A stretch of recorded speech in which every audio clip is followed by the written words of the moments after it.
It's gonna get loud tonight, I can feel it. There's something in the air, you just cannot see it. So let's get a move on. It's time to put some moves on.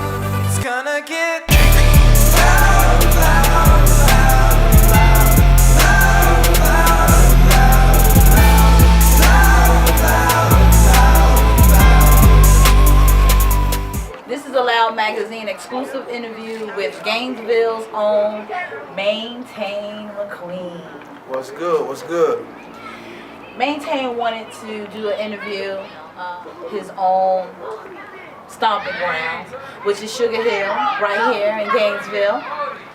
So you grew up here. Yeah, born and raised, man. This what molded me into the man I am today, man. Sugar Hill 1900 block, man. My place where I was born and raised, man. Actually, the apartment I stayed in is right across the street behind us. Y'all can't see it on film, but yeah, that's me. Pretty much me. Yeah, well, we here today to talk about you as an artist. Actually, I've been rapping since I was probably about like 10, but actually as a professional artist, I would say from the age of probably like 17, you know, when I started taking everything serious, you know, as far as the business aspect and really organizing myself to be an established artist, so I would say about 17. What is your first memory about hip hop? Oh man, this gonna sound kind of strange, but at the same time, it's not. Like what really made me fall in love with hip hop. My sisters took me to a Fat Boys concert. Oh. Fat Boys came here to Gainesville, yeah, at the old Color Center, man. Yeah, man.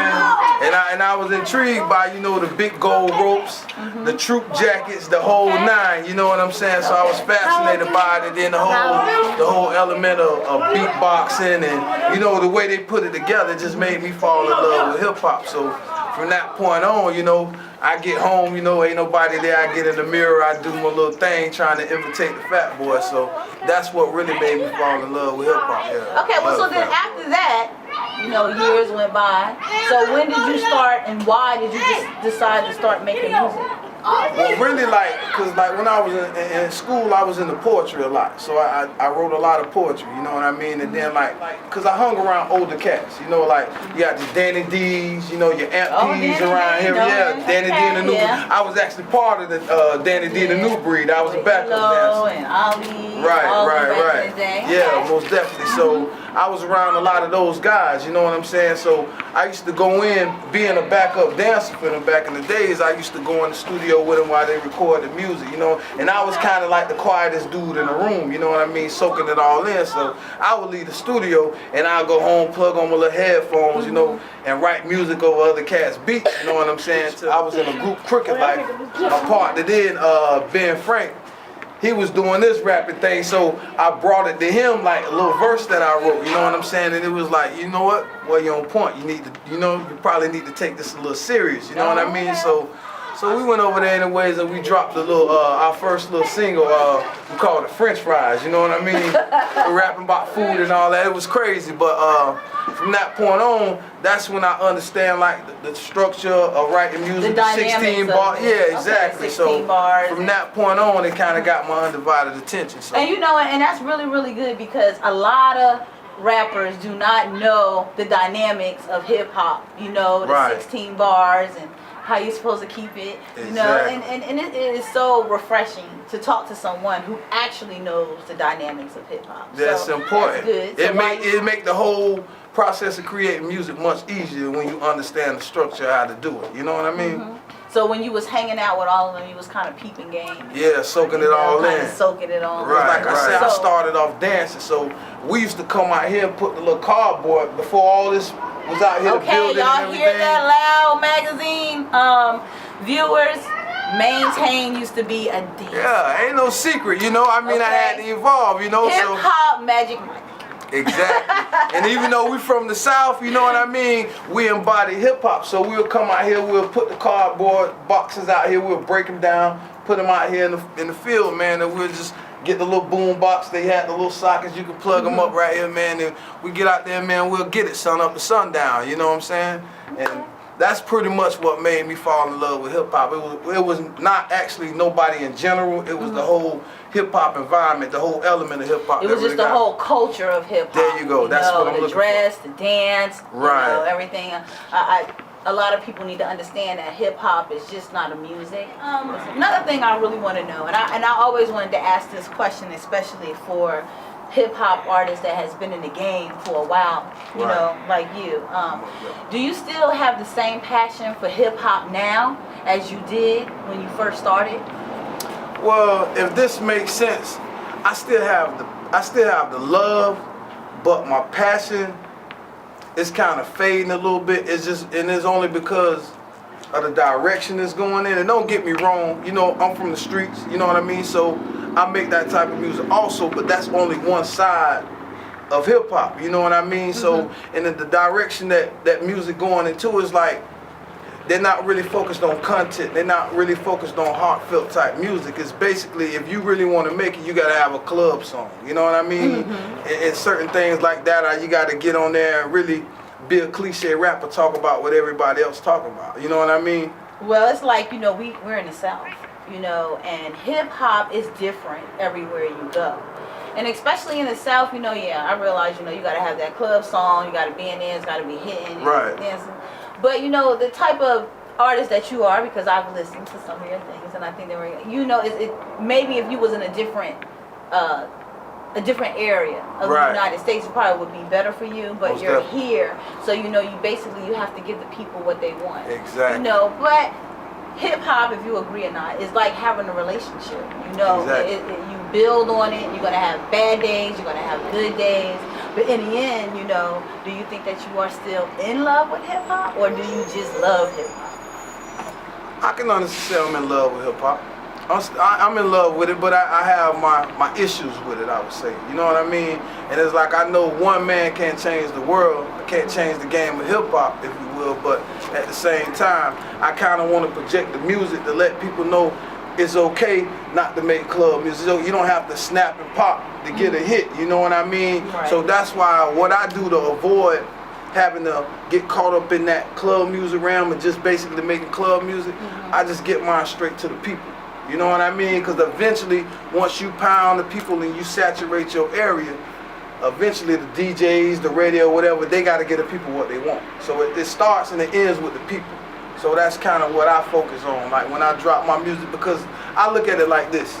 Every artist, no matter what type of music you do, you have at least 1 million people, because the population is over 300 million in our country, in America, right? Yes, it is. So you at least got 1 million people out of that 300 million that can relate to you, that, you know what I mean, that can pretty much see know things. where you coming from Exactly. as an artist. Yeah. So as an artist, it's up to you to get out here and find those people. You got to find your base. Once you find your base, you won't be so focused on, oh, this man made this type of song, so in order for mine to blow, I got to make what he made. You know what I mean? You got to find the individuals that relate to you, and you cater to them, and you build your base off that. That's the way I look at it. Not saying this is 100% right, but this is the method I'm taking, and it's working for me. You know what I mean?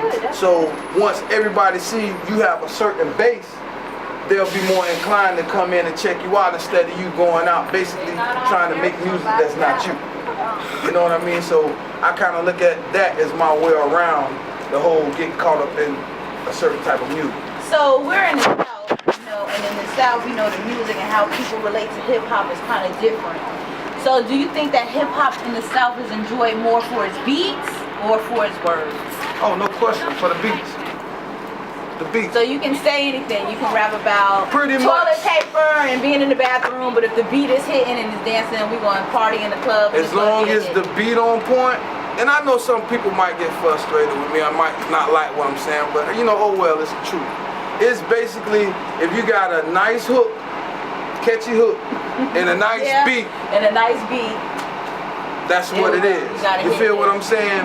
And it's just, I don't know at what point in time this started to be the blueprint to get music out or whatever, but that's what it comes to. So like down here, man, yeah, pretty much it's like it's about the beats. But what artists don't understand, if you can match up a nice hot track with good lyrical content, You know what I mean? You don't have to sound like you're from New York. You don't have to be a conscious rapper to embody hip hop. Right. You just gotta, you know what I mean? Your music gotta have real content. And that only can make your music stronger. And on the flip side of that, what you're doing when these cats get these hot beats and they just feel like they just need to put a hook on it, what you're doing, you're giving the producer who made the beat more credit than the actual artist that's making the song. Exactly. You know what I'm saying? So, all in all, they taking away from themselves as a... Yeah. A1 since day one, nigga. Always been the same nigga, can't change, maintain the game, split a bitch. I go broke, I bounce back. On my shit, it ain't nothing. The real nigga when I got money, the real nigga when it ain't nothing. I've been A1 since day one. A1 since day one. A1 since day one. Well, really, hip hop influenced life around here because, you know, people look at what the rappers are wearing, you know, as far as fashion, for the way of life, the slang, the way they talk, you know what I mean? So it pretty much influenced every aspect of life, especially in the urban community, you know what I mean? Yeah. It's like, you know what I mean? Like, we look for hip hop for the trends, you know what I mean? Some of them are good, some of them are bad, but that's mostly where all the, you know, urban trends get picked up from. They come from, you know, hip hop, you know, and then like, on the flip side, on the negative side of hip hop, it also can influence, you know, kids coming up to go the wrong way because they look at these rappers. Those are you know, the it people. You know what I mean? Like those are the guys that. If you notice nowadays, you know, hip hop artists are like children's mentors. They're raising them. You know, oh, I want to be like this, or I want to be like that, and you know, we really have to watch what we, you know, expose our children to. And do you agree that we have to separate what's real, you know, and what's not, you know, what's good and what's bad, so they can have fun with it, but at the same time, you know, be able to know to what extent it's boundaries, you know what I mean? You got hip hop is based on honesty, you know what I mean? So sometimes the honesty ain't so it ain't so peachy, you know what I mean? It got a negative aspect to it, but as artists, what we got to do, we really got to figure out how to relay our message, but at the same time, don't relay it as a lifestyle. That's what's important, and that's what we got to learn how to separate. Like 90% of the artists are rapping about this. If they are telling the truth, they're talking about what they did back then. Have you grown as an artist, and you know, what ways have you grown as an artist? I mean, as an artist, I mean the content. Like I still make music for the street, but at the same time, I try to bring it from a grown man's perspective. You know what I mean? Like, you never hear me making music about me standing on the corner with a pocket full of rocks, because that's not where I'm at in life. You know what I mean? But at the same time, I can still come out here on the block and I'm gonna get the same respect as I did when I was active out here. You know what I mean? So I try to project that in my music, because it come a point in time when you gotta grow up out of this. You know what I mean? Because if you, let's just be frank, if you out here and you 30, 40 years old, and you still out here on the block, evidently the block not working for you. You get what I'm saying? And it's like, ain't no way you should be out here 40, 50 years old, you know what I mean? Even 30, you know what I mean? Out here still on the corner talking about you coming up. So, you know, looking through my little social networking media sites, and I saw that you had put up saying that you wanted to change a little bit, that you were, and what did you mean like that you wanted to change your style a little bit? Do you want to be more conscious, aware of what you're rapping about, or it's because you're going through a transition, so your music is going through a transition right along with you? Tell us about that. It's more so my music going through a transition, and when I say I really want to do something different, it's mainly I want to evolve as a person. You know what I mean? It's just like bigger than the music. It's like, cause it's like I'm at a crossroad right now. You know what I mean? Like, that's a good way of putting it. You're right, and it's like 1 foot out and 1 foot in, and it's like I'm trying to get that other foot out of, you know what I mean, the other part, the negative part of life. You know what I mean? And kind of grow into a more, you know, I want to say positive, but at the same time, I'm not trying to be this do-good, this goody-goody type of individual. What I'm trying to do is, you know, show cats that, you know, came from the same type of lifestyle that I came from, that it's all right to grow up. Right. You know what I mean? That it's okay it's cool to evolve. Thank you. Yes, it is. See, there right. we go. We got the same page. Exactly. So what are the main inspirations for your lyrics? What inspires your lyrics? Where do they come from? They come from the heart, and basically it come from my upbringing, my surroundings, my environment.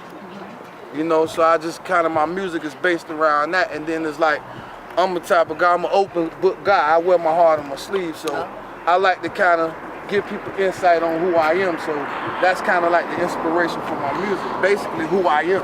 I'm my inspiration for my music. Let's have a fun question. Okay, let's do it. What is your favorite album? Oh, Reasonable Doubt, Jay-Z. Mine is the Black Album. Right. That is it. Why is that your favorite album? Because I feel it was strategically put together, and it was kind of like, it wasn't just an album with songs on it. It kind of took you through his life. You know what I mean? It took you through Jay-Z's life, and that's kind of like, that's the way I like to model my projects. Even my mixtape, I kind of want to take you on a ride. I want you to go on an emotional roller coaster. You feel me? Well, you know, hip hop is about collaboration. We know everybody's doing this mixtape, everybody's collabing with this person and collabing with that person, you know. Right. If you could do a collaboration, who would it be locally and who would it be worldwide? Hands down, I would have to say Big Bud. Dude solid, you know what I mean? Yeah. And like, we personally connected outside of music, like that's my dude, and he's so creative, he got a distinct voice, and he brings something different to the table when it comes to music, so. Hands down, I have to say Big Bud. Okay, Big Bud. What up, bud? Get that done, bro. That's right. Who would like to do a collab with? If I could do a collab, I'd have to dig him up. It'll have to be Marvin Gaye.